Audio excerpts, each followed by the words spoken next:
ইয়া আইয়ুহাল্লাযীনা আমানু ইত্তাকুল্লাহা ওয়া কুনু মা'আস সাদিকিন।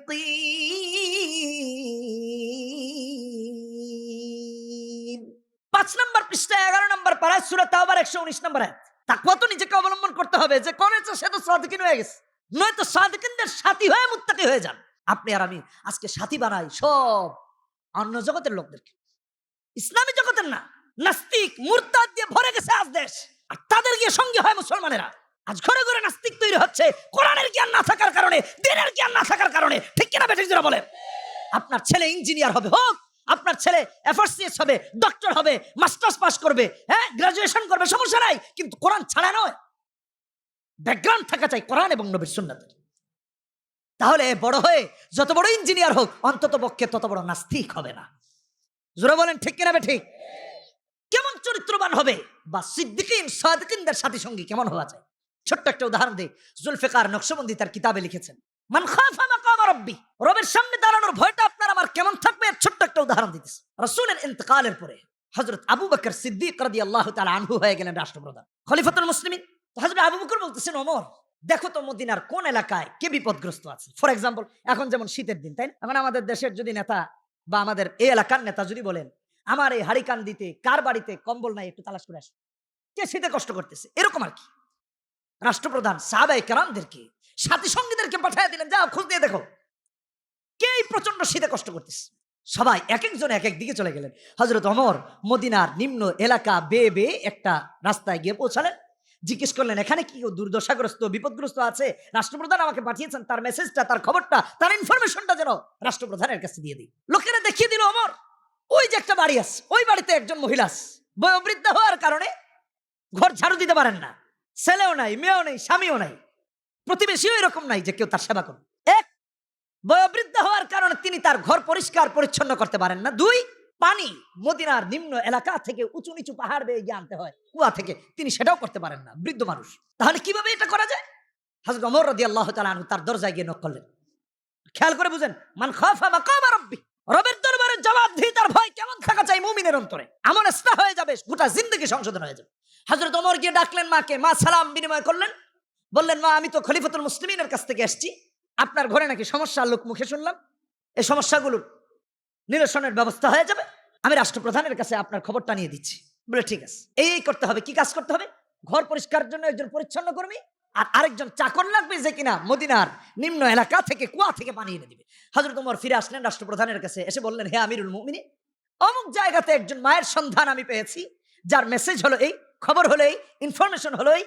এখন আমি নিজে আপনার কাছে আবেদন করছি, অ্যাপ্লাই করছি, যে ওই মায়ের ঘরে পানি আনা দেওয়ার জন্য এবং মায়ের ঘর ঝাড়ু দেওয়ার জন্য আমি ওমরকেই আপনি খাদেম বানায় দেন। ইন্নাল হামদুলিল্লাহ নাহমাদুহু ওয়া নাস্তাঈনুহু ওয়া নাস্তাগফিরুহু ওয়া নু'মিনু বিহি ওয়া নাতাওয়াক্কালু আলাইহি ওয়া নাউযু বিল্লাহি মিন শুরুরি আনফুসিনা ওয়া মিন সাইয়্যাতি আ'মালিনা।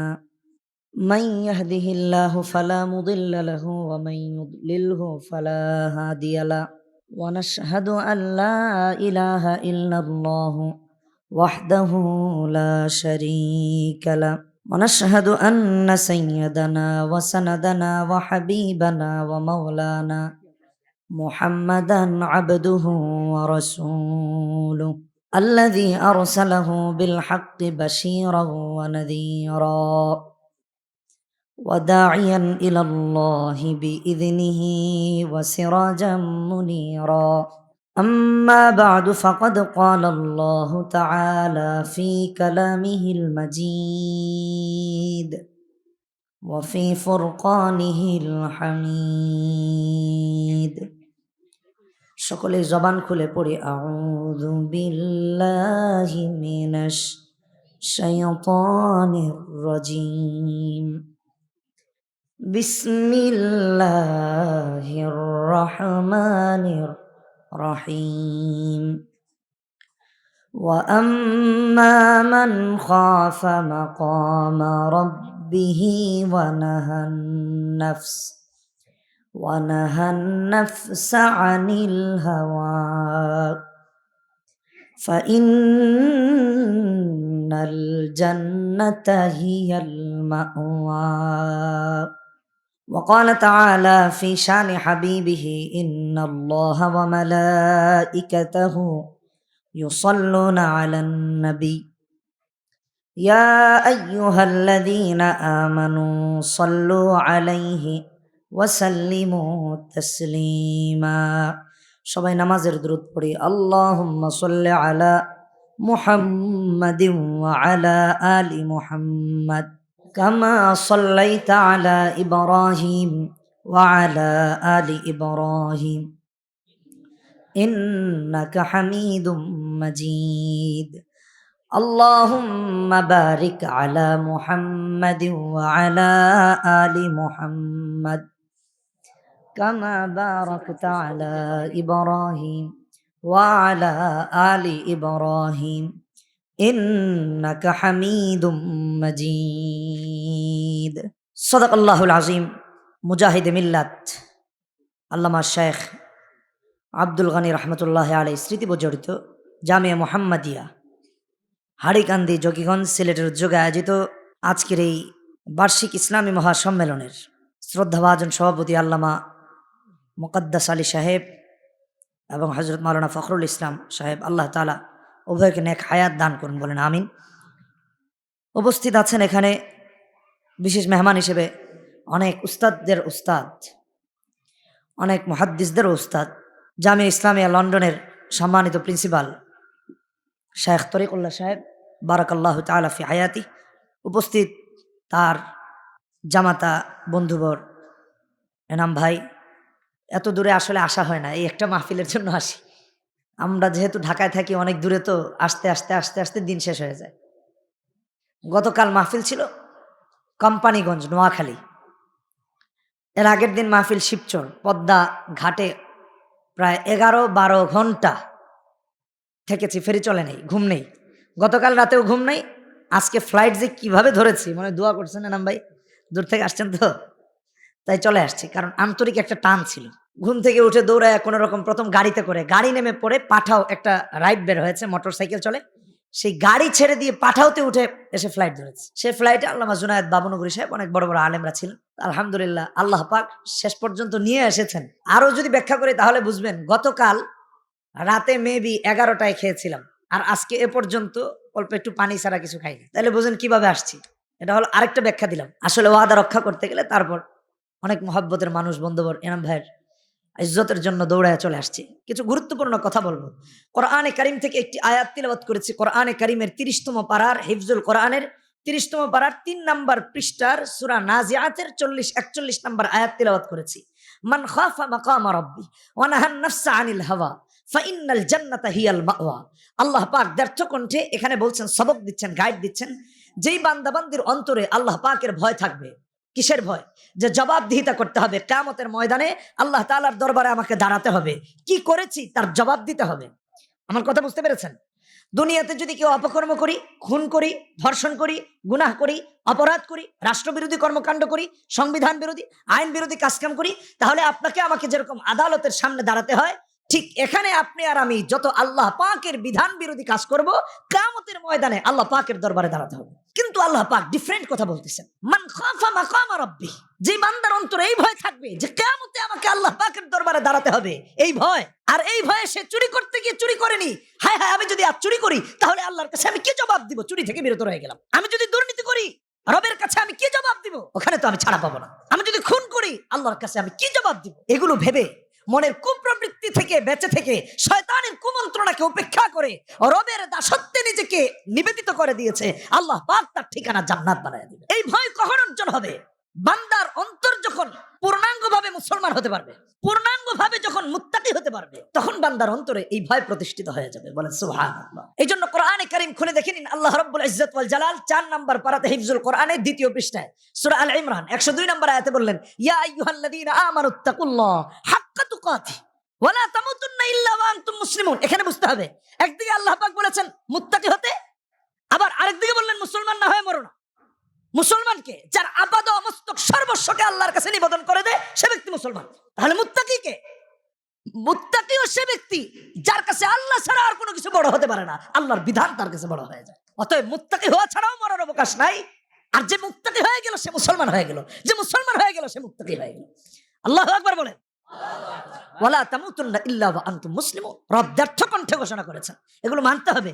কোরআনে কারীম খুলে দেখুন, রাসূল কারীম সাল্লাল্লাহু আলাইহি ওয়াসাল্লামের সুন্নাহ খুলে দেখুন, কোরআনে এবং নবীর সুন্নাতে সালাতের থেকে বেশি তাকওয়ার কথা এসেছে, আত্মশুদ্ধির কথা এসেছে, মুত্তাকি বানানোর কথা এসেছে। প্রতিটা বান্দাবান্দি যদি মুত্তাকি হয়ে যায়, তাহলে আমাদের এই যে রাস্তা দিয়ে আসলাম এত উষ্টা মুষ্টা খাইতে হইতো না। আল্লাহ, আমার গাড়ি তো নিচা গাড়ি, একটু নতুন মডেলের গাড়ি, ওইটা আনলে তো মনে হয় যে রাত 8টা বাজতো। এই গাড়ি দিয়ে আসছি, মনে করেন যে প্রতিবার যখন উষ্টা খাইছি লা ইলাহা ইল্লাল্লাহ সুবহানাকা, বুঝেন না এই কথা?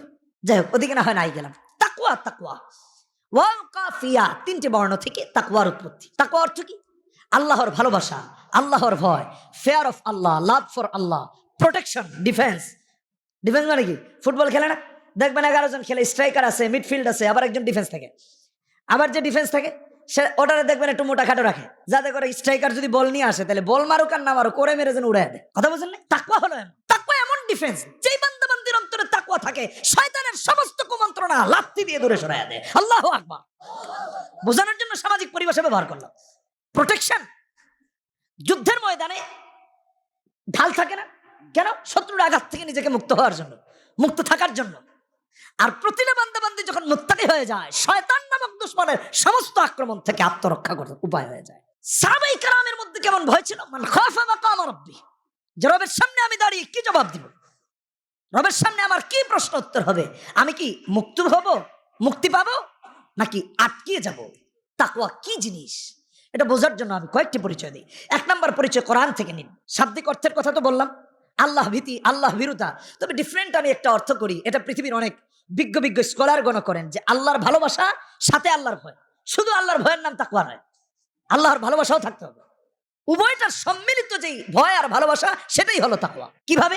ছোট্ট একটা উদাহরণ দিই, তাহলে আরো ভালো বুঝবেন। মনে করুন আপনার আমার প্রত্যেকের কারো বাবা মা আছেন, কারো নাই, বাট আমরা বাবা মা ছাড়া তো পৃথিবীতে আসি নাই, তাই না? এখন দেখবেন ছেলেদের কাছে মায়ের সাথে একটু মহব্বত বেশি থাকে, মানে মায়ের একটু ক্লোজ হয় ছেলেরা, আবার মেয়েরা একটু বাবার সাথে ভালো সম্পর্ক থাকে। ভালো বুঝার জন্য বলছি। এখন মনে করেন ছেলে তো বাবাকে ভয় পায়, একটা অন্যায় না হয় করেই ফেলেছে, মাহফিলের কথা বলে আর মাহফিলে আসে নাই, গিয়ে খেলতে চলে গেছে। এখন বাবা জেনে বলছে আজকে আসো, তোমার ঠ্যাং ঠুং ভেঙে হাতে ধরাই দেব। ছেলে তো আর ভয় বাসায় যায় না। রাত যখন 12টা 1টা হয়ে গেছে, ওই পাকঘরের পিছন দিয়ে গিয়ে, পিছনের দরজা দিয়ে গিয়ে টক টক টক টক টক। মার তো ঘুম নাই, মা আস্তে করে এসে বুঝতে পারছে যে আমার কলিমুদ্দিন আসছে। বাবারে, আজকে তোর বাপ পাইলে তোরা মেরে ফেলবে, চুপচাপ বাথরুমের দরজা দিয়ে ঢুকে তোর রুমে যা। বুঝেন নাই কথা? কি এরকম হয় না? ছোটবেলা কত হয়েছে, ঢুকায় ওই ভিতর দিয়ে নিয়ে ওইদিকে দে। কেন? শুধু ভয়। এখন মা পাকঘর থেকে খাবার টাবার নিয়ে শাড়ির আঁচলের নিচে ঢুকায়া একবার ওদিকে যায়, একবার বাপ চাইতাম, কি ব্যাপারে তো দৌড়াদৌড়ি কর, না না ওই রুমে একটু দেখতেছি আর কি। প্রত্যেকের ছোট্টখাটো জিন্দেগিতে এরকম অনেক ইতিহাস আছে, আমি আর ওদিকে গেলাম না, শৈশব আর কৈশোরে। তাহলে শুধু আল্লাহর ভয়ের নাম যদি তাকওয়া হয়, তাহলে তো নামাজে একাগ্রতা আসবে না।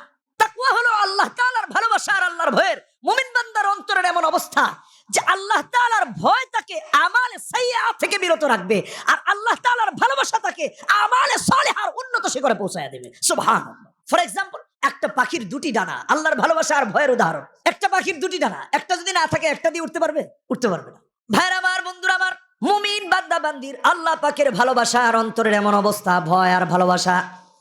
প্রতিটা মুমিন বান্দা বান্দির অন্তরে যখন আল্লাহর ভালোবাসা আর ভয় সমানভাবে থাকে, 2টি জিনিসের উপর ভর করে বান্দা পূর্ণাঙ্গ মুত্তাকি হয়ে যায়। আল্লাহ পাক সুন্দর উদাহরণ দিয়েছেন কোরআনে কারিমে। সূরা আরাফ খুলেন, 8 নম্বর পারা 12 নম্বর পৃষ্ঠা 26 নম্বর আয়াত। আল্লাহ পাক কি বললেন?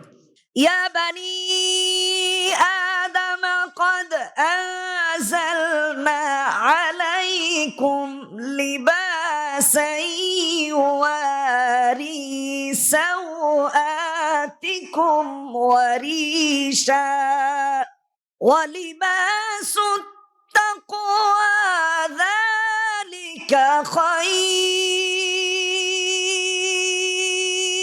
خير। লিবাস তাকওয়া যালিকা খাইর। প্রতিটা মানুষের দেহে কাপড় আছে, আল্লাহ পাক নাযিল করেছেন। কাদ আনজালনা আলাইকুম লিবাসা ইউয়ারি সাওয়াতিকুম ওয়া রিশা। এই বস্ত্র দিয়েছেন আল্লাহ পাক, পোশাক অবতীর্ণ করেছেন আল্লাহ রাব্বুল ইজ্জত ওয়াল জালাল। আজকে পোশাক দিয়ে নিজের ইজ্জতকে ঢাকলাম, নিজের ইজ্জত রক্ষা করলাম। আল্লাহ পাক বললেন এই পোশাক দিয়ে তুমি তোমার ইজ্জত রক্ষা করলা। আর তাকওয়া নামক পোশাক এমন, এটাকে যদি অর্জন করতে পারো কিয়ামতের ময়দানে আল্লাহর সামনে ইজ্জত রক্ষা করতে পারবা, নয়তো বেইজ্জত হয়ে যাবা। লিবাসুত তাকওয়া সর্বোত্তম পোশাক। এর থেকে আর উত্তম কোনো পোশাক হতে পারে? আল্লাহ নিজে বলতেছেন, আল্লাহ এটাকে পোশাকের সাথে তুলনা দিয়েছেন। পোশাক দ্যাট মিন্স আমরা কেউ কি এখানে খালি গায়ে এসেছি? খালি গায়ে এসেছি? কথা বলেন না কেন, জোরে বলেন। খালি গায়ে এসেছি কেন?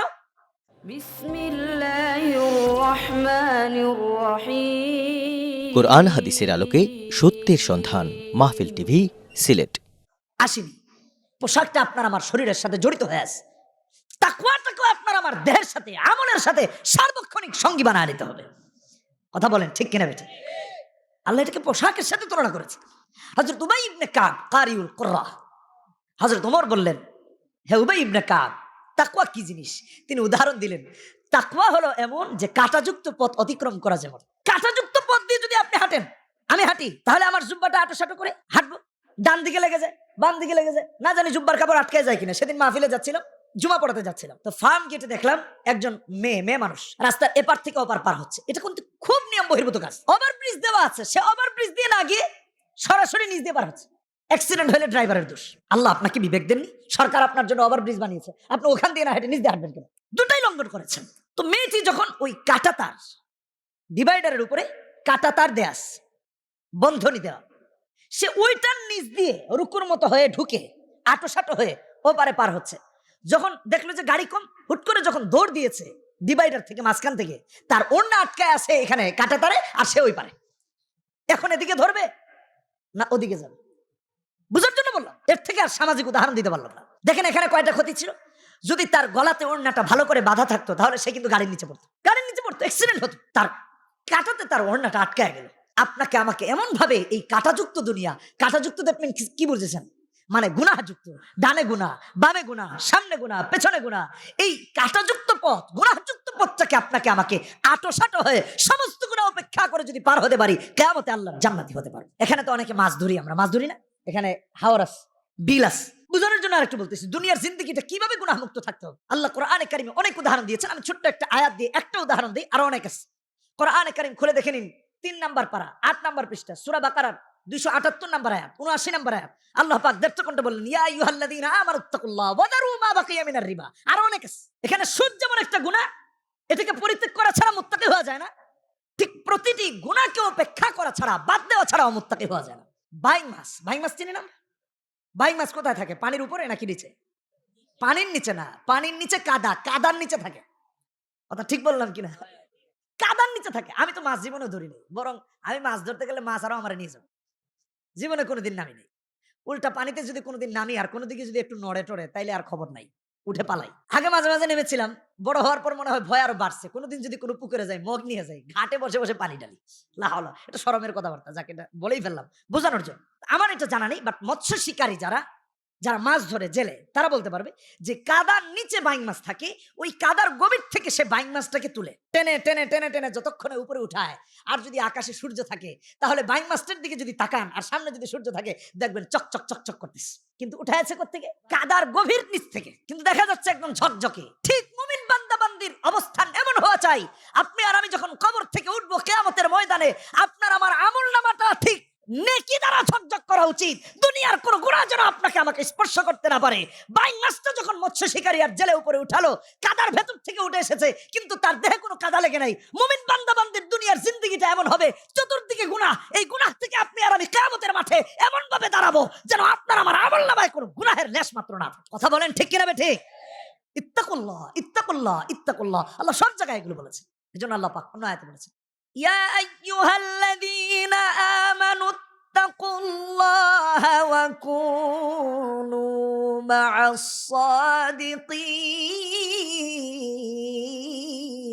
সাদিকিন।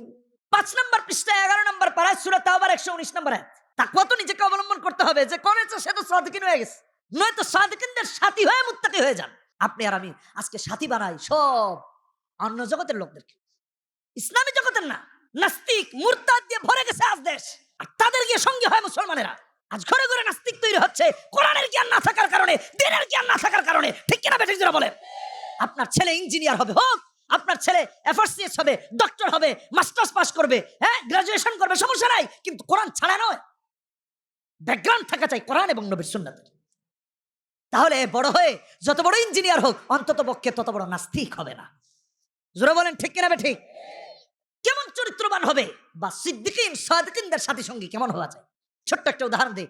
জুলফিকার নকশবন্দি তার কিতাবে লিখেছেন, মান খাফা মাকাম রাব্বি, রবের সামনে দাঁড়ানোর ভয়টা আপনার আমার কেমন থাকবে এর ছোট্ট একটা উদাহরণ দিতেছে। রাসূলের ইন্তেকালের পরে হযরত আবু বকর সিদ্দিক রাদিয়াল্লাহু তাআলা আনহু হয়ে গেলেন রাষ্ট্রপ্রধান, খলিফাতুল মুসলিমিন।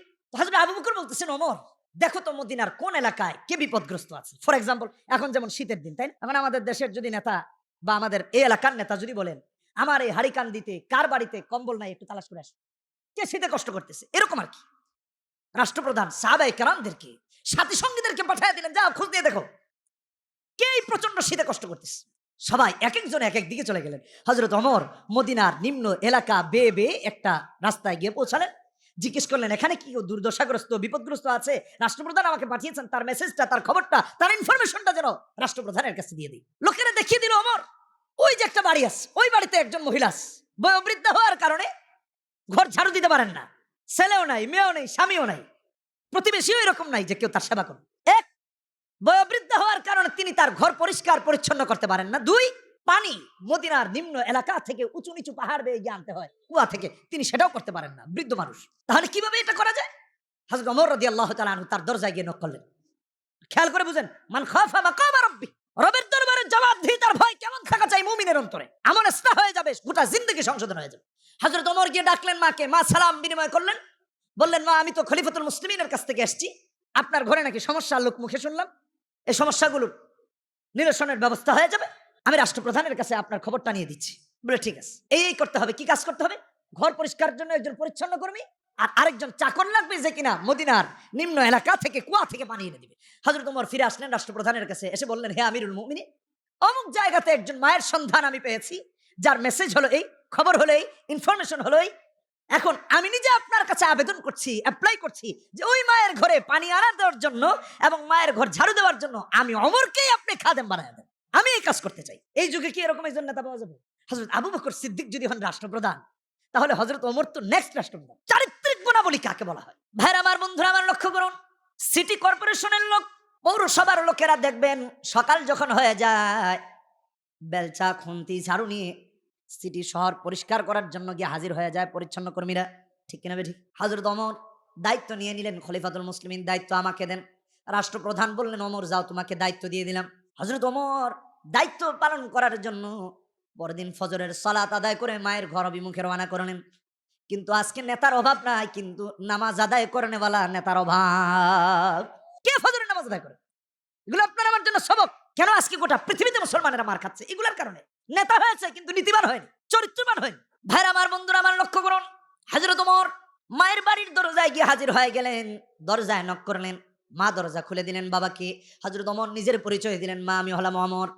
বাবা কেন এসছো? হযরত ওমর পরিচয়টা আরেকটু মনে করাইয়া দিলেন, মা গতকাল এসে আপনার বাড়ির কথাগুলো নিয়ে গিয়ে খলিফাতুল মুসলিমিনের কাছে পৌঁছাইয়াছিলাম, আপনার সমস্যাগুলোর কথা, আমি সেই ওমর এসেছি মা। মা রাষ্ট্রপ্রধান আপনাকে আপনার ঘরের জন্য আমাকে ঝাড়ুদার নিয়োজিত করে দিয়েছেন, পানি এনে দেওয়ার জন্য একজন চাকর হিসাবে নিয়োজিত করেছেন, আমি এসেছি আপনার ঘর ঝাড়ু দেওয়ার জন্য, ঘরে পানি এনে দেওয়ার জন্য। মা ডেকে বলে, বাবা তোমার আসতে দেরি হয়ে গেছে, বরং তুমি আসার আগে আল্লাহর এক বান্দা এসে ঘর ঝাড়ু দিয়ে চলে গেছে, ওমর ঘরে পানি এনে দিয়ে চলে গেছে, তোমার লাগবে না। হযরত ওমর মনক্ষুণ্ণ হলেন, ব্যথিত হলেন, পেরেশান হয়ে গেলেন। দায়িত্ব হলো আমার, আর রাষ্ট্রপ্রধান কাছ থেকে দায়িত্বটা তো আমি নিলাম, আবার কে ঝাড়ু দিয়ে চলে গেল, কে পানি এনে দিয়ে চলে গেল। তিনি পেরেশান হয়ে গেলেন, বললেন, মা কোন লোকটা এসে ঝাড়ু দিয়ে চলে গেছে, তার জামা কাপড়টা কেমন ছিল আপনি দেখেছেন নাকি? বলে না দেখি নাই। মাগো আমার, তার পরনে জুতাটা কেমন ছিল দেখেছেন নাকি? বলে দেখি নাই। চেহারাটা কেমন? দেখি নাই, কারণ পর্দা করেছি। বলেন সুবহানাল্লাহ। আর আজকাল জনসেবা হোক আর না হোক, নিজের প্রচার প্রচারণার ব্যানারের কোনো অভাব রাস্তাঘাটে নাই। হযরত ওমর মন খারাপ করে বাড়ি ফিরে গেলেন। মা তাকে অ্যাডভাইস দিয়ে দিলেন, ওমর তোমাকে যদি আমার ঘর পরিচ্ছন্ন করতে হয়, ঘরে যদি পানি এনে দিতে হয় বাবা, তাহলে এত দেরি করে আসলে চলবে না, আরো আগে আগে আসা লাগবে। হযরত ওমর বললেন, ঠিক আছে মা, আরো আগে আগে আসবো। পরের দিন সালাতুত তাহাজ্জুদ আদায় করে মায়ের ঘরে রওনা করলেন। আবার এসে দরজায় হাজির, আবার নক করলেন, মাকে আবার নিজের পরিচয় দিলেন। মা বলল, ওমর তুমি তো আজও আসতে দেরি করে ফেলেছো, তুমি আসার আগে আল্লাহর এক বান্দা এসে আজও আমার ঘর ঝাড়ু দিয়ে চলে গেছে ওমর। ঘরে পানি এনে দিয়ে চলে গেছে। আরো আগে আসতে হবে। কারো ছিলেন সিন্নি খাইলেন, মোল্লাই চিনলেন না। তারাই মোদের উত্তরসূরি, যাদের নিয়ে গর্ব করি, হযরত ওমর, হযরত উসমান, আলী, হযরত আবু বকর রিদওয়ানুল্লাহি তাআলা আলাইহিম আজমাইন নিয়ে গর্ব করি, কিন্তু তাদের চরিত্রটা ধারণ করেছি। তাহলে তাহাজ্জুদ গুজার নেতা হতো, নেশাখোর হতো না, এডিক্টেড হতো না। ঠিক কিনা বেঠিক জোরে কর। ভাইরা আমার, বন্ধুরা আমার, হযরত ওমর চিন্তা করলেন, ফজরের পরে গিয়ে যেহেতু পারি নাই, তাহাজ্জুদের নামাজ আদায় করেও গিয়ে যেহেতু সুযোগ পাই নাই, তাহলে আগামীকাল ইশার নামাজ আদায় করে দেখতে হবে আল্লাহর কোন বান্দা এসে এটা করে দিয়ে যায়। পরের দিন হযরত ওমর রাদিয়াল্লাহু তাআলা আনহু বাড়িতে কান্না করতে করতে ফিরলেন, আর চিন্তা করতেছেন, আল্লাহ তুমি কি আমাকে ওই মায়ের খাদেম হিসেবে কবুল করো নাই? তুমি কি আমাকে কবুল করো নাই আল্লাহ? মুসলমানের ইতিহাস, ঐতিহ্য, অতীত হলো এমন, জনগণের সেবা করতে পারে নাই, তাই হযরত ওমর কান্না করতেছেন। আর আজকালকের নেতারা জনগণের সেবা বাদ দিয়া ভালো জায়গায় যদি পালিয়ে থাকতে পারে তাহলে নিজেকে বেশি নিরাপদ মনে করে। বন্ধুরা আমার, পরের দিন হযরত ওমর ইশার সালাত আদায় করে বৃদ্ধা মায়ের বাড়ির পেছনে দাঁড়িয়ে রইলেন, আর দেখতে চাইলেন কে এসে মায়ের ঘর ঝাড়ু দিয়ে যায়, কে পানি এনে দিয়ে যায়। দায়িত্ব তো হলো আমার, কিন্তু কে করে দিয়ে যায়? রাত যখন গভীর হয়ে গেল, চতুর্দিকে যখন অন্ধকার নেমে আসলো, হযরত ওমর তাকিয়ে দেখতেছেন অপর প্রান্ত থেকে কে যেন একজন হেঁটে হেঁটে আসতেছে। ওমর জিজ্ঞেস করলেন, তুমি কে? পাল্টা প্রশ্ন, আবার পাল্টা প্রশ্ন হলো যে তুমি কে? হযরত ওমর বললেন, আমি ওমর। এবার অপর প্রান্ত থেকে জবাব আসলো, ওমর, আমি হলাম আবু বকর। আবু বকর, এত রাতে আপনি এখানে, তাও আবার একা একা? আপনার কি নিরাপত্তা নেই? হযরত আবু বকর বললেন, আমি একা নয়, বরং আমার আল্লাহ আছেন আমার সাথে। আর আমি অনিরাপদ নয়, কারণ নিরাপত্তা দিবেন কে? জোরে বলেন কে? আল্লাহর নাম নিতে লজ্জা লাগে নাকি? এতগুলো মানুষ চিৎকার করে বলেন কে? হযরত আবু বকর রাষ্ট্রপ্রধান, খলিফাতুল মুসলিমিন, জবাব দিলেন, ওমর, আমি যেহেতু রাষ্ট্রপ্রধান, তোমার আগে কিয়ামতের ময়দানে আল্লাহর দরবারে আমি আবু বকরকে আগে জবাব দিতে হবে। এই জন্য আগে আগে এসে কাজ করে যাই। আজকে নেতাদের অবস্থা এমন, সাথে কত গার্ড, কত কিছু, আবার বুলেট প্রুফ গাড়িও থাকে, বুঝেন নাই? শত্রুর আক্রমণ থেকে বাঁচার জন্য। ঠিক কিনা বেশি? আমেরিকার প্রেসিডেন্টের জন্য একটা গাড়ি আছে, আপনারা দেখবেন, ওটা বুলেট প্রুফ, গুলি টুলি করলে কোনো কাজে আসবে না। কিন্তু আমি খুব পেরেশান হয়ে গেছিলাম ওই রিপোর্টটা পড়ে, যে আল্লাহ, আজরাইল প্রুফ কি বানাইতে পারবো কিনা আল্লাহ জানে। বুলেট প্রুফ বানিয়েছে, বাট আজরাইল তো ডুবে নাকি? না, আজরাইল ডুবে না, এই কথা বলে না কেন? ওইটা প্রুফ কেউ বানাতে পারবে? তাহলে এর চেয়ে নিরাপত্তা কি, যেখানে আজরাইলের কাছেই নিরাপদ না? তাহলে এটা কেমন নিরাপত্তা হলো? এটা একটা বেহুদা কাজ কাম। ঠিক কিনা বেটা? নিরাপত্তা একমাত্র দিতে পারেন কে? জোরে চিৎকার করে বলেন কে? হযরত ওমর রাষ্ট্রপ্রধানের মাথা থেকে পা পর্যন্ত তাকিয়ে দেখেন হযরত আবু বকরের পায়ে জুতা নাই। আজকালকে তো বিজ্ঞানের উন্নতির যুগে কত সফট নরম নরম জুতা পাওয়া যায়। ওই যুগে তো এমন নরম জুতা ছিল না, বরং শক্ত জুতা ছিল। হাঁটলে পরে পুরা এলাকা ব্যাপী আওয়াজ হতো। ঠিক কিনা বেঠিক? রাষ্ট্রপ্রধানকে বলতেছেন, খলিফাতুল মুসলিমিন, আপনি আসছেন ভালো কথা, কিন্তু আপনার পায়ের জুতাখানা কোথায়? জুতা নাই কেন? রাষ্ট্রপ্রধান জবাব দিলেন, ওমর, জুতা পায়ে দেই নাই দুই কারণে। এক নম্বর কারণ হলো, ওমর, আমার পায়ের জুতার আওয়াজে যদি আল্লাহ তাআলার কোনো বান্দা বান্দির ঘুমে ডিস্টার্ব হয়ে যায়, কিয়ামতের ময়দানে আমাকে জবাব দেওয়া ছাড়া আগানো যাবে না। ওমর জুতা পায়ে আরেকটি কারণে দেই নাই, গভীর রজনীতে যদি আল্লাহর কোনো বান্দা বান্দি তাহাজ্জুদের নামাজে দাঁড়িয়ে থাকে, আর যদি আমার জুতার আওয়াজে আল্লাহ পাকের সাথে একাগ্রতায় যদি কোনো ব্যাঘাত ঘটে, কিয়ামতের ময়দানে আমি রাষ্ট্রপ্রধানকে আল্লাহ তাআলার কাছে জবাব দেওয়া লাগবে। মান খাফা মাকামা রাব্বি, রবের দরবারে কি জবাব দিব? সেই ভয় তাদেরকে কত উন্নত করে নিয়েছে। আজ গোটা পৃথিবীর উন্নত রাষ্ট্রগুলো দেখেন, উন্নত বিশ্বগুলো দেখেন, তারা মুসলমানের নবীর সুন্নাতের সমস্ত চরিত্র গ্রহণ করে ঈমান আনে নাই ঠিক, কিন্তু রাসূলের আখলাকগুলো গ্রহণ করে উন্নত হয়েছে। আর মুসলমানেরা কাফের মুশরিকদের চরিত্র ধারণ করে তলদেশে চলে গেছে অধপতনের। ঠিক কিনা বেঠিক জোরে বলে? হযরত ওমর হযরত আবু বকরকে জড়িয়ে ধরে বলতেছেন, হে রাষ্ট্রপ্রধান, হে আমিরুল মুমিনিন, আল্লাহর নামে কসম করে বলতে পারি, আপনার মতো রাষ্ট্রপ্রধান যতদিন থাকবে এদেশে চোর থাকবে না, ডাকাত থাকবে না, লুণ্ঠনকারী থাকবে না। আমিও বলি, আজকের এই ২০ শতাব্দীতে গোটা পৃথিবীর যে রাষ্ট্রে, যে দেশে, যে এলাকায় একজন আবু বকরের মতো চরিত্রবান হয়ে যাবে, একজন ওমরের মতো চরিত্রবান হয়ে যাবে, রাসূলের সুন্নাতের আদর্শে আদর্শবান হয়ে যাবে, চুরি থাকবে না, ডাকাতি থাকবে না, সারা দুনিয়া জান্নাতি হয়ে যাবে। কোরআনে কারীমে আল্লাহ পাক দেড় অনেক জায়গায় বলেছেন, ইয়া আইয়ুহান নাস ইত্তাকু ইত্তাকু ইত্তাকু, সবাইকে উল্লেখ করে বলেছেন, সবাইকে সম্বোধন করে বলেছেন। সূরা হজ্জের প্রথম আয়াতে বললেন, ইন্না জালজালাতাস সাআতি শাইউন আযীম, কিয়ামতকে ভয় করো, ওখানে জবাব দিতে হবে। নাস্তিকরা কিয়ামত বিশ্বাস করে না, বিজ্ঞানীরা কত কিছু খুঁজে টুজে পায়, এখন আবার নতুন করে গবেষণা করে খুঁজে পাচ্ছে যে পৃথিবী ধ্বংস হবে। আরে ভাই, তুমি পাইলা 2018 সালে, আর আল্লাহ তাআলা আরো 1450 বছর আগে কোরআনে একটা চ্যাপ্টার নাজিল করেছেন, সূরাতুল কিয়ামা, লা উকসিমু বিয়াউমিল কিয়ামা, আছে না নাই? লা উকসিমু বিয়াউমিল কিয়ামা ওয়া লা উকসিমু বিন نفس لوامة أيحسب الإنسان أن لن نجمع عظامه بلى قادرين على أن نسوي بنانه মানুষ যদি মনে করে যে আল্লাহ পাকের দরবারে দাঁড়াবে না, এটা ভুল করবে, ঠিক কিনা বেটি? নাস্তিক মুরতাদরা বিশ্বাস করে না, তারা মানতে চায় না, কোরআনে কারিমের বিরোধিতা করে। রিসেন্টলি সরকার একজন নাস্তিককে এয়ারপোর্ট থেকে অ্যারেস্ট করেছে, ধন্যবাদ জানাই সরকারকে। কিন্তু কি বলেছে? কোরআনে নাকি পেশাব করবে, বলেন নাউজুবিল্লাহ। পৃথিবীর দিকে তাকিয়ে দেখুন, কোনোদিন কোনো মুসলমান অন্য ধর্মের গ্রন্থে পেশাব করবে এটা বলে নাই, কোথাও দেখাতে পারবেন না। যারা ধর্মকে অ্যাটাক করে, কোরআনকে অ্যাটাক করে কথা বলে, কোরআনে পেশাব করবে বলবে, এরা যদি উগ্র না হয় তাহলে উগ্র কারা? আমি আমার ভাষায় ব্যর্থ কণ্ঠে বলি, এরা জঙ্গি, এরা উগ্র, এদেরকে অ্যারেস্ট করা দরকার। সাইয়্যিদুনা ওমর রাদিয়াল্লাহু তাআলা আনহু খলিফাতুল মুসলিমিন, আল্লাহর কাছে জবাবদিহিতার ভয় কেমন ছিল। ইত্তাকুল্লাহ ওয়া কুলু কাওলান সাদীদা, কোরআনে কারীম খুলে দেখেন, আল্লাহ রাব্বুল আলামিন সূরা আহজাবে 22 নম্বর পারা 6 নম্বর পৃষ্ঠাতে 70 নম্বর আয়াতে বলেছেন, ওয়া কুলু কাওলান সাদীদা, ভালো কথা বলো। আর আজকে আমরা খালি গালাগালি, ছোট্ট ছোট্ট ছেলেরা মাকে তুলে গালি দেয়, বাবাকে তুলে গালি দেয়। শিশুদের কি শিক্ষা দিচ্ছেন আপনি? এটা কোরআনের শিক্ষা না থাকার কারণে। আমি কি মিথ্যা বললাম? হারিকান্দির মাদ্রাসার একটা ছেলে দেখবেন এভাবে গালি দিবে না, বাইরের ছেলেরা যেভাবে গালি দিবে। মনে রাখবেন, কিয়ামতের ময়দানে সন্তান মাল কোনো কিছু কাজে আসবে না, তাকওয়াটা কাজে আসবে। কথা বলেন ঠিক কিনা বেটি? কোরআনে কারীম খুলে দেখেন সূরা লুকমান 21 নম্বর পারা 13 নম্বর পৃষ্ঠা 33 নম্বর আয়াতে আল্লাহ পাক কি বলেন? ইয়া আইয়ুহান নাসু তাকু রাব্বাকুম ওয়াখশাউ ইয়াওমান লা ইয়াজজি ওয়ালিদুন আন ওয়ালাদি ওয়ালা মাউলুদুন হুয়া জাজিন আন ওয়ালিদিহি শাইআ ইন্না ওয়াদাল্লাহি হক। আল্লাহর ওয়াদা সত্য, জবাব দিতে হবে, দাঁড়াতে হবে। কিয়ামতে এই সমস্ত কোনো কিছু কাজে আসবে না, মাল সম্পদ সন্তান কিচ্ছু কাজে আসবে না। তাকওয়া নিয়ে যদি আল্লাহর কাছে হাজির হতে পারি, এটাই কাজে আসবে। রাষ্ট্রপ্রধান ওমর রাতের বেলা বেরিয়ে যেতেন, ওই যে যেভাবে কাজ করতে যেতেন। খলিফাতুল মুসলিমিন হওয়ার পরও ভুলে যান নাই, হেঁটে হেঁটে যাচ্ছেন, এক বাড়িতে আওয়াজ হচ্ছে, কথোপকথন হচ্ছে, রাষ্ট্রপ্রধান ওখানে দাঁড়িয়ে গেলেন, কি ব্যাপার, কি এত রাতে কি কথা হয়? তাহাজ্জুদ আদায় করে বেরিয়েছেন, কান পেতে পেতে শুনতেছেন। কিন্তু শরীয়তে কিন্তু এভাবে অন্যজনের কথা, গোপন কথা কান পেতে শোনা জায়েজ নাই। কিন্তু কার জন্য জায়েজ আছে? যিনি দায়িত্ববান। রাষ্ট্রপ্রধান যেহেতু সমস্ত দেশের মানুষের মেইন অভিভাবক, তাই তার জন্য জায়েজ। কান পেতে শুনতেছেন, মা মেয়ের কথোপকথন চলতেছে। মান খাফা মাকাম রাব্বি, মেয়েকে মা বলতেছে, মা দুধে পানি মিশিয়ে দাও। মেয়ে প্রতিবাদ করে বলতেছে, মা দুধে পানি মেশানো যাবে না, রাষ্ট্রপ্রধান নিষেধ করেছে।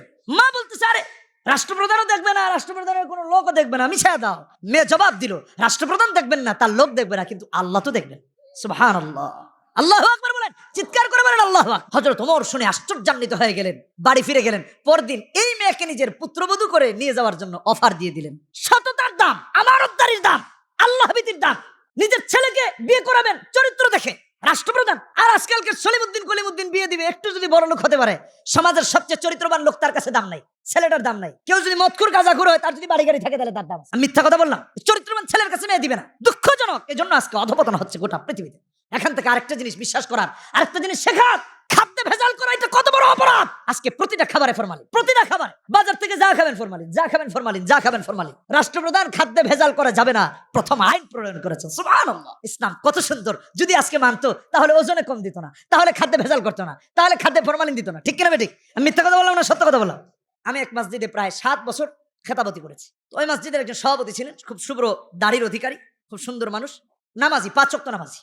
ফজরের নামাজে লাঠি ভর দিয়ে দিয়ে মসজিদে আসতেন। তো একবার হঠাৎ করে অনেকদিন আসতেছেন না, কারণ কি?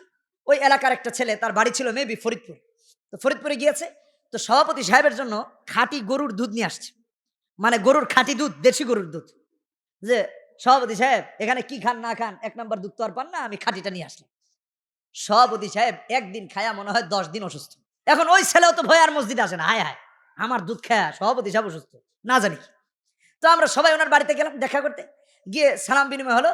তো জিজ্ঞেস করলাম কারণ কি, কয় যে দুধ খেয়ে আমার পেট নষ্ট হয়ে গেছে। এখন ওই যে নাজিম, যে ছেলেটা দুধ এনেছে, ওর তো মনে করেন ভূমিকম্প শুরু হয়ে গেছে, আয় হ্যাঁ আমার দুধ খেয়ে, তার মানে সব দোষ তার। তার এই বিচলিত অবস্থা দেখে সভাপতি সাহেব বলতেছেন, নাজিব দোষ তোমার না, দোষ হলো আমার, কারণ পেটে সবসময় 2 নাম্বারটা পরে, তো এখন 1 নাম্বারটা পরে রিয়াকশন হয়ে গেছে। আরে ভাই, কোরআন প্রমাণ করেছে শহীদের লাশ কখনো মৃত নয়, শহীদ কখনো মরে যায় না, জীবিত।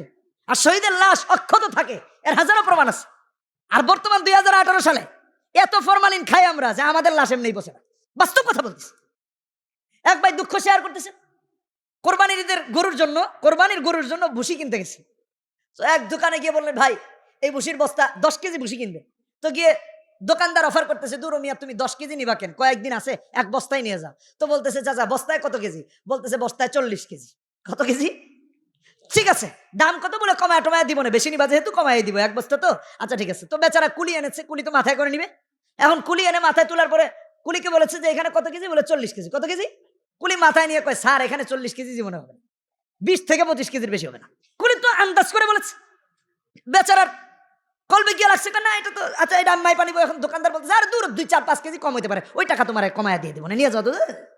না আমি মাপা ছাড়া নিব না। কি ছাড়া নিব না? এখন মাইপা দেখে ওখানে 26 কেজি। লা হাওলা ওয়ালা কুওয়াতা ইল্লা বিল্লাহ। মান খাফা মাকাম রাব্বি, এই দোকানদারের অন্তরে যদি আল্লাহর ভয় থাকতো, 40 কেজি বলে 26 কেজি দিতে পারতো না, খাদ্যে ভেজাল করতে পারতো না। কথা বলেন ঠিক কিনা বে ঠিক? জনগণের টাকা এনে রাস্তাঘাট ভাঙা রাখতো না। কথা বলেন ঠিক কিনা বে ঠিক? আরো জোরে বলেন ঠিক কিনা বে ঠিক? সমাজ নষ্ট হয়ে যাচ্ছে। প্রতিটা যুবকের অন্তরে, প্রতিটা কিশোরের অন্তরে, প্রতিটা মানুষের অন্তরে যদি আল্লাহ তাআলার ভয় চলে আসে, তাহলে সমাজ থেকে নেশা দূর হয়ে যাবে, মাদকাসক্তি দূর হয়ে যাবে। কথা বলেন ঠিক কিনা বে ঠিক? আমরা রাজি আছি না ইনশাআল্লাহ? ভয় পাবো কাকে? জোরে বলেন কাকে? এজন্য বুখারী মুসলিমের হাদিস 52 নম্বর হাদিসে আল্লাহ পাক বলেছেন, রাসূল বলেছেন, ইযা সলাহাত সলাহাল জাসাদু কুল্লু ওয়া ইযা ফাসাদাত ফাসাদাল জাসাদু কুল্লু আলা ওয়া হিয়াল কলব। আপনার আমার কলব যখন সঠিক হয়ে যাবে, সব সঠিক হয়ে যাবে। আমরা কে কে রাজি আছি আত্মশুদ্ধির জন্য হাত তুলে দেখাই? বলেন হে আল্লাহ, আজ থেকে ওয়াদা করছি মৃত্যু পর্যন্ত কোরআন সুন্নাহ অনুযায়ী চলবো। হে আল্লাহ, আমাদের এই ওয়াদা মৃত্যু পর্যন্ত বাস্তবায়ন করার তৌফিক দান করুন। বলেন আমিন। আরো জোরে বলেন আমিন। হাত নামান। আয় আল্লাহ, আমাদের সমস্ত নেক মাকসাদ তুমি কবুল করে নাও, মাহফিলকে কবুল করে নাও, মাহফিলে আসার প্রত্যেকটা কদমকে কবুল করে নাও। রব্বুল আলামিন যারা টাকা পয়সা দিয়ে সহযোগিতা করেছেন, আয় আল্লাহ প্রত্যেকের নিয়তকে তুমি কবুল করে নাও। আয় আল্লাহ পরিশোধ করার তৌফিক তুমি গায়বী খাজানা থেকে দিয়ে দাও। রব্বুল আলামিন যে উদ্দেশ্য নিয়ে, যে নেক আশা নিয়ে দান করেছেন, আয় আল্লাহ তাদের নেক আশাগুলো তুমি পুরা করে নাও।